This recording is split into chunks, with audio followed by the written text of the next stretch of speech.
So friends, ये start करते अपना आज के वीडियो को। चैनल पर रहे तो सब्सक्राइब कर लीजिए और बेल आइकन पे ऑल नोटिफिकेशन पे क्लिक कर लीजिए ताकि आपको आने वाले सभी नोटिफिकेशन रिगार्डिंग हमारे वीडियोस रेगुलरली मिलते रहे। Income tax return for financial year 21-22 का भरने का लास्ट डेट क्या है सर? 31 जुलाई। यानी 31 जुलाई से पहले अगर आप रिटर्न फाइल नहीं करेंगे तो आप पर लग जाएगी सर लेट फीस और पेनल्टी। क्या है लेट फीस? आप सभी को पता है, अगर आपकी इनकम 5 लाख से ज़्यादा हुई तो यहाँ पर आपको 5,000 की लेट फीस लगेगी और 5 लाख से कम हुई तो यहाँ पर 1,000 रुपये की लेट फीस लगेगी। तो 31 जुलाई से पहले आप अपना रिटर्न जो है वो फाइल ज़रूर कर लीजिएगा। रिटर्न फाइल करने से पहले आपको एक चीज़ ध्यान में रखना बहुत ज़्यादा ज़रूरी है। क्या rate of income tax presently यहाँ पर इस केस में लगने वाली है फॉर फाइनेंशियल ईयर 21-22 के लिए और फाइनेंशियल ईयर 22-23 के लिए। तो इस वीडियो के अंदर हम कवर करने जा रहे हैं rate of income tax for financial year 21-22 यानी असेसमेंट ईयर 22-23 के लिए। उसी के साथ असेसमेंट ईयर 23-24 के लिए भी हम यहाँ पर रेट कवर कर लेंगे, यानी पिछले साल की और इस आने वाले नए साल की भी आपको जो है रेट हम इसी वीडियो के अंदर कवर करके बता देंगे सर। इन दोनों रेट में यहाँ पर सेम है, दोनों असेसमेंट ईयर के सेम रेट्स अप्लीकेबल रहेगी। आइए देखते हैं क्या रेट यहाँ पर अप्लीकेबल है for individual firms, companies, local authority, AOP, BOI और यहाँ पर कोऑपरेटिव सोसाइटी है, लोकल अथॉरिटी है, पार्टनरशिप फर्म्स है, उन पे क्या क्या रेट्स अप्लीकेबल है, वर्चुअल डिजिटल एसेट्स पे क्या रेट्स होगी, अपडेटेड आईटीआर जो 1 अप्रैल 2022 से अप्लीकेबल है उसके लिए यहाँ पर आपको क्या एडिशनल इनकम टैक्स देना होगा वो इस वीडियो के अंदर हम कवर करने जा रहे हैं। तो आइए स्टार्ट करते हैं अपने वीडियो को। तो यहाँ पर आप देख लीजिए tax rate, surcharge, education cess, special rate क्या क्या आपको यहाँ पर लगने वाला इनकम टैक्स में। सबसे पहले लगेगी टैक्स रेट, फिर लगेगा सरचार्ज, फिर लगेगा एजुकेशन सेस।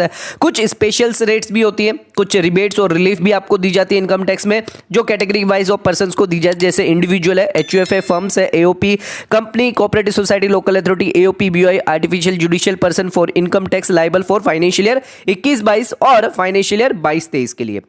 ध्यान रखिएगा कि कोई भी रेट में चेंज नहीं हुआ है फाइनेंस बिल के अंदर, बट यहां पर बजट के अंदर कुछ प्रपोज किए गए थे अमेंडमेंट्स, वो हम आपको जरूर बताएंगे। तो यहां पर बजट 2022 के अंदर कुछ प्रपोज किए गए थे, जैसे कि यहां पर जो है सरचार्ज को रिड्यूस करने के लिए बात करी गई थी लॉन्ग टर्म कैपिटल गेन में। उसी के साथ सरचार्ज ऑन सर्टेन एओपीज के लिए यहां पर कुछ रेशनलाइजेशन किया गया है। कुछ इंसेंटिव्स स्कीम्स यहां पे लाई गई है न्यूली इनकॉर्पोरेटेड मैन्युफैक्चरिंग एंटिटीज के लिए। कंसेशनल रेट्स टैक्स यहां पे लाया गया है। विड्रॉल कर दिया गया है डिविडेंड इनकम पर जो कंसेशनल रेट ऑफ टैक्सेशन था उसी के साथ यहां पर रिड्यूस किया गया है एएमटी के अंदर एंड सरचार्ज फॉर कोऑपरेटिव्स। उसके साथ एडिशनल टैक्स और अपडेटेड रिटर्न के लिए अब जो है यहां पर 1 अप्रैल से आप पे लागू हो चुका है ऑलरेडी। और उसी के साथ वर्चुअल डिजिटल असेट्स के रिगार्डिंग क्या टैक्सेशन रहेगा, क्या यहां पर टैक्स लगेगा वर्चुअल डिजिटल असेट यानी क्रिप्टो करेंसी पे, तो वो भी यहां पर बजट के अंदर जो है प्रपोज कर दिया गया था और अप्लीकेबल कर भी दिया गया है। आज के वीडियो के अंदर हमारा जो टॉपिक होगा वो टैक्स रेट रिगार्डिंग होगा, इंडिविजुअल की क्या होगी और इंडिविजुअल्स के अलावा जो है उनकी क्या होगी। उसी के साथ इंडिविजुअल अगर न्यू स्कीम है तो उस केस में आपकी टैक्स रेट क्या होगी फॉर फाइनेंशियल ईयर 21-22 और 22-23 के लिए।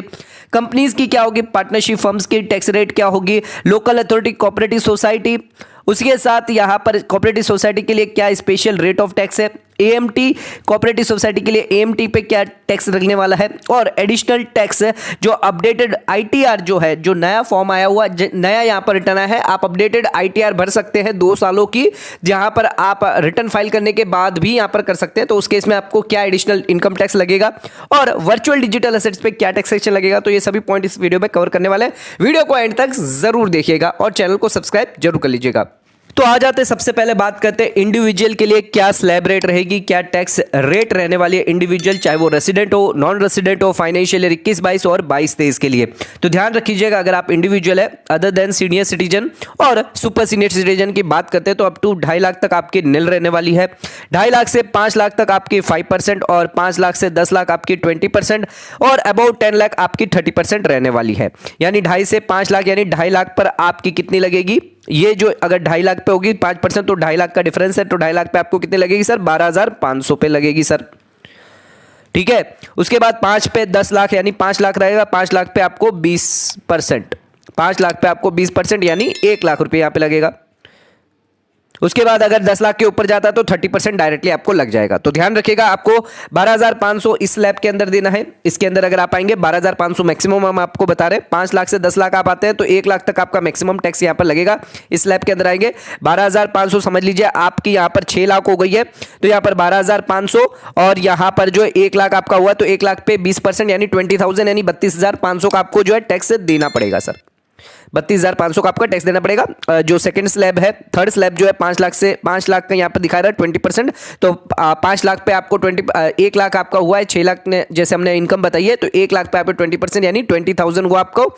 एंड यहाँ पर 12,500 और आपको टैक्स लगेगा, बिकॉज आप 2.5 लाख से 5 लाख के अंदर ऑलरेडी क्रॉस कर चुके हैं 5%, तो 12,500 प्लस 20,000 यानी 32,500 का आपका टैक्स बनेगा। तो उसी के हिसाब से आप कैलकुलेट कर सकते हैं सर। नेक्स्ट आ जाते हैं सीनियर सिटीजन के लिए। यहां पर अपर लिमिट जो है वो बढ़ा दी गई है, 2.5 लाख से कर दिया गया है 3 लाख। 3 लाख तक आपको कोई भी टैक्स नहीं देना। फिर 3 लाख से 5 लाख सेम वही जो ऊपर मैंने आपको बताया था इंडिविजुअल के लिए, रेसिडेंट नॉन रेसिडेंट के लिए, कि यहां पर जो 3 से 5 लाख है वो आपको 5% देना है, 5 से 10 लाख आपको 20% और अबाउट 10 लाख आपको 30% देना रहेगा। तो ध्यान रख लीजिएगा, सुपर सीनियर सिटीजन यानी जो 80 क्रॉस कर चुके हैं, जिनकी उम्र 80 साल से ज्यादा हो चुकी है, यानी 5 लाख तक आपको निल देना होगा, 5 से 10 लाख आपको 20%, अबाउट 10 लाख आपको 30% देना होगा। ये तो बात कर लिया हमने इंडिविजुअल की, जो रेसिडेंट है नॉन रेसिडेंट है। Senior citizen super senior citizen case के अंदर नॉन रेसिडेंट नहीं लगेगा आपको, नॉन रेसिडेंट सब पहले में आ जाएगी, नहीं 2.5 लाख की अपर लिमिट लगने वाली है। जो नॉन रेसिडेंट है उन लोगों के लिए भी बेसिक एग्जम्पशन लिमिट क्या रहेगी सर, 2.5 लाख रहेगी। अब आ जाते बात कर लेते हैं सरचार्ज की। सरचार्ज क्या लगेगा? सरचार्ज किस पे लगता है? सबसे पहले ये बता दें, इनकम टैक्स पे लगता है, ना कि आपकी टोटल इनकम पे लगता है, ठीक है। पर ध्यान रखिएगा कितने पे लगेगा। अगर आपकी 50 लाख से 1 करोड़ है तो आप पे यहाँ पे सरचार्ज 10% लगने वाला है इंडिविजुअल के केस में। 1 करोड़ से 2 करोड़ है तो 15% लगने वाला है। 2 करोड़ से 5 करोड़ है तो आपको 25%, और उसी के साथ 5 करोड़ से ज्यादा है तो 37% यहाँ पे आपको सरचार्ज लगने वाला है। ये सरचार्ज जो है वो आप पे इनकम टैक्स पे लगेगा सर। उसी के साथ यह सरचार्ज जो बढ़ाया गया है 25%, 37% जो है वो लेविएबल नहीं होगा इन केस अगर आप 115 AD, 111A, 112A के अंदर यानी लॉन्ग टर्म शॉर्ट टर्म के अंदर, और यहां पर जो है डिविडेंड इनकम के केस में यहां पर आपको जो है हायर सरचार्ज नहीं लगेगा। 25%, 35% आप लोअर में चले जाएंगे।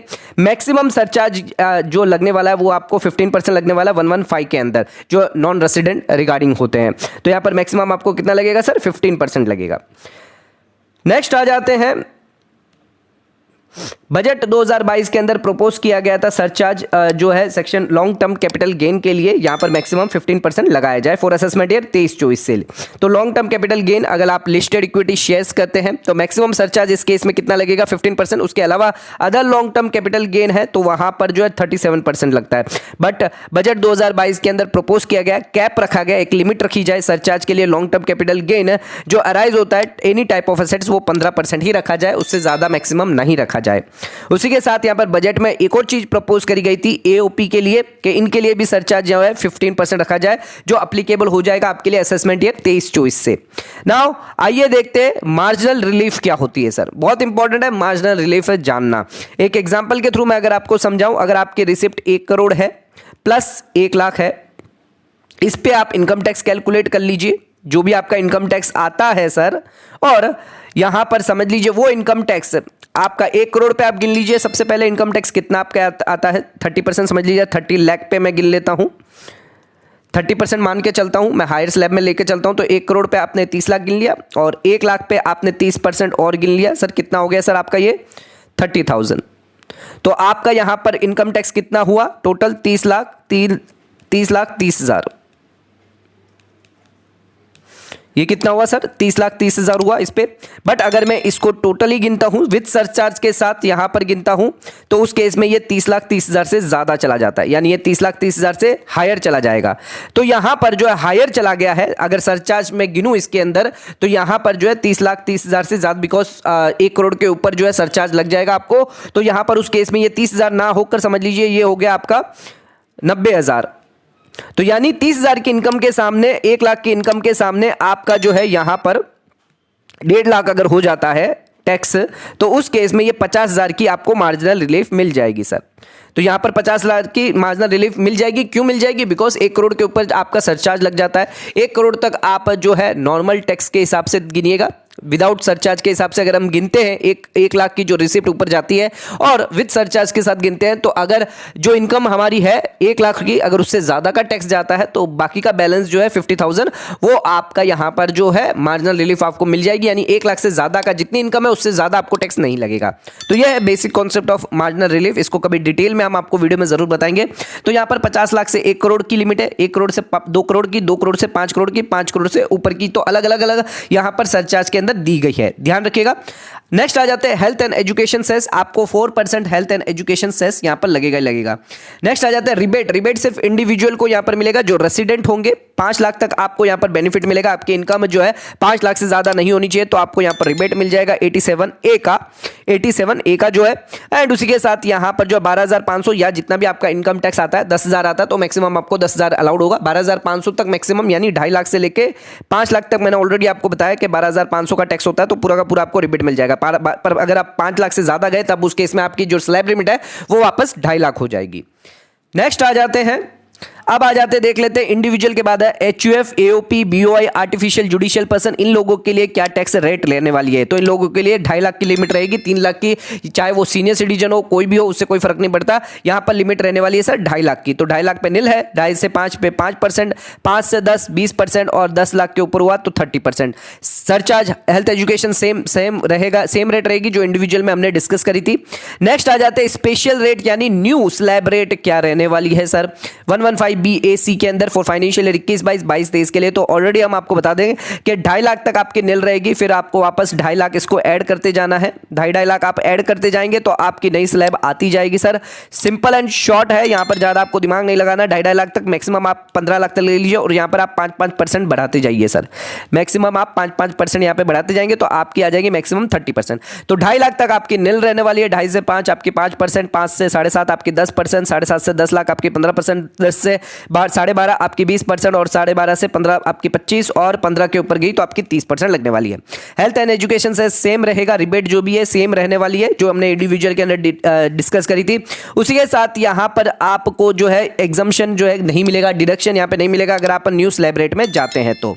नेक्स्ट आ जाते हैं कंपनी की बात करते हैं। डोमेस्टिक कंपनी की अगर हम बात करें तो यहां पर असेसमेंट ईयर 23 और 23-24 के लिए यहां पे दी गई है। अगर आपका टर्नओवर जो है 400 करोड़ के कम है तो आपको 25% का यहां पर रिबेट मिल जाएगा सर। 20% ही आपको टैक्स रेट लगेगा, अदरवाइज आपको 30% लगेगा।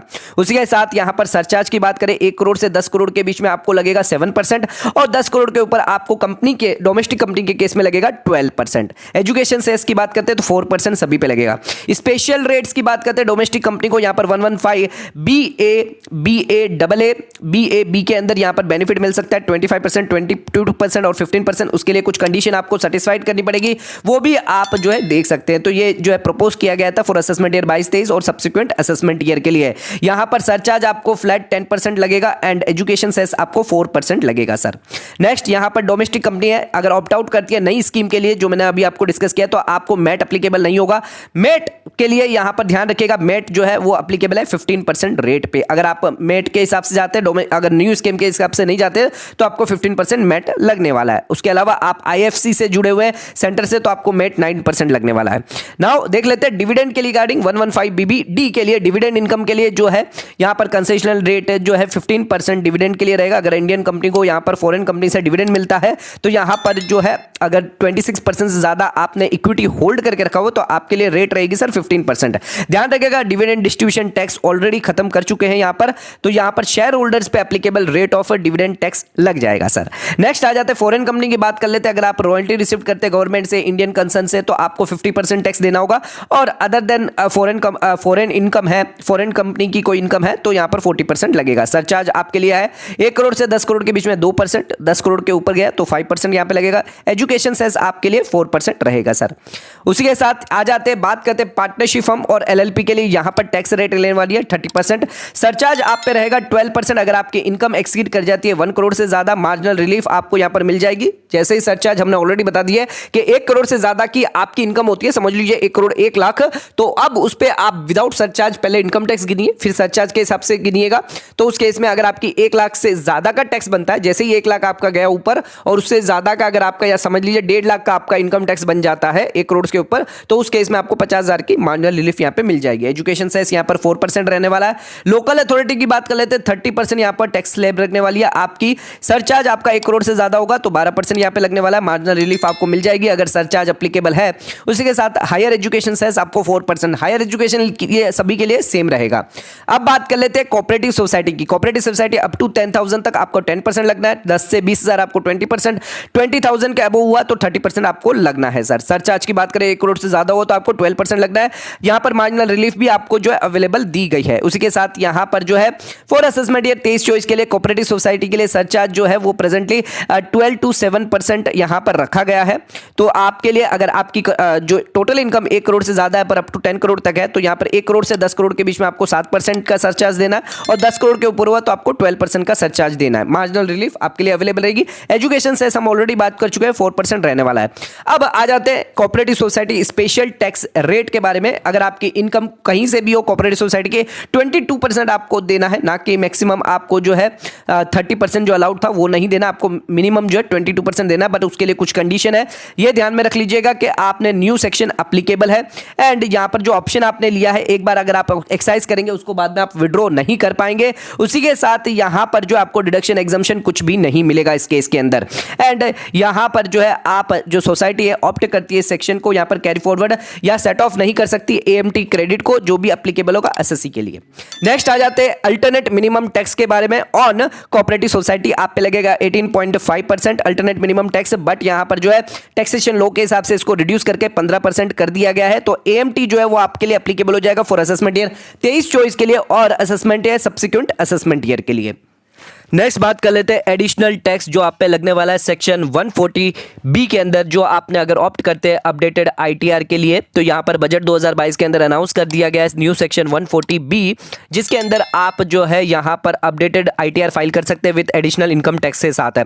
अगर आपने before period of 12 months from the end of the relevant assessment year अगर रिटर्न फर्निश कर दी after the expiry of section 139(4) और 5 के अंदर, तो आप 25% एडिशनल यहां पर टैक्स देकर जो है विद इंटरेस्ट के साथ आप जो है ये अपडेटेड आईटीआर भर सकते हैं। उसी के साथ अगर आपका 12 महीना एक्सपायर हो चुका है बट 24 महीने से पहले पहले अगर आप कर देते हैं from the end of the relevant assessment year, तो 50% of aggregate of tax with interest के साथ आप अपडेटेड आईटीआर फाइल कर सकते हैं। यह अमेंडमेंट इफेक्ट हो चुका है 1 अप्रैल 2022 से। नेक्स्ट आ जाते हैं, बात करते हैं फाइनली हम वर्चुअल डिजिटल एसेट के बारे में बात कर लेते हैं 115BBH के बारे में। वर्चुअल डिजिटल एसेट से बजट 2022 के अंदर अनाउंस किया गया था। अगर आप ट्रांसफर करते हैं क्रिप्टो करेंसी तो उस केस में आपको 30% यहां पर इनकम टैक्स चार्ज कर दिया जाएगा। उसी के साथ आपको यहां पर कोई भी डिडक्शन एक्सपेंडिचर अलाउड नहीं किया जाएगा। आपको कोई भी set of losses of transfer of virtual digital assets का अलाउड नहीं किया जाएगा, चाहे वो किसी और की इनकम हो या खुद का लॉस भी क्यों ना हो, वो भी कैरी फॉरवर्ड नहीं किया जाएगा। तो 1 अप्रैल 2023 से आपको जो है यहां पर ध्यान रखना है फॉर असेसमेंट ईयर 23-24 के लिए और सब्सिक्वेंट असेसमेंट ईयर के लिए अमेंडमेंट जो है वो अफेक्ट कर दिया गया है। वर्चुअल डिजिटल एसेट्स के अंदर non fungibility token and other token को भी यहां पर जो है कंसिडर कर दिया गया है। वर्चुअल डिजिटल एसेट का जो डेफिनेशन है वो दिया गया है। तो प्रपोज मींस इंफॉर्मेशन और कोड या फिर कोई नंबर या टोकन जो है वो जनरेटेड किया जाएगा थ्रू क्रिप्टो करेंसी के थ्रू, या प्रोवाइड डिजिटल रिप्रेजेंटेशन प्रोवाइड किया चाहे विद और विदाउट कंसिडरेशन हो, इन सभी चीजों को यहां पर जो वर्चुअल डिजिटल एसेट्स माना गया। तो ये स्लैब रेट्स जो है हमने आपको बताइए फॉर असेसमेंट ईयर 22-23 के लिए और 23-24 के लिए, जो आप पे एप्लीकेबल होगी। अपनी आईटीआर फाइल करने से पहले ये जरूर अपडेट आप सही से कर लीजिएगा। वीडियो पसंद आए चैनल को लाइक और सब्सक्राइब जरूर करेगा, ज्यादा शेयर जरूर करेगा। धन्यवाद।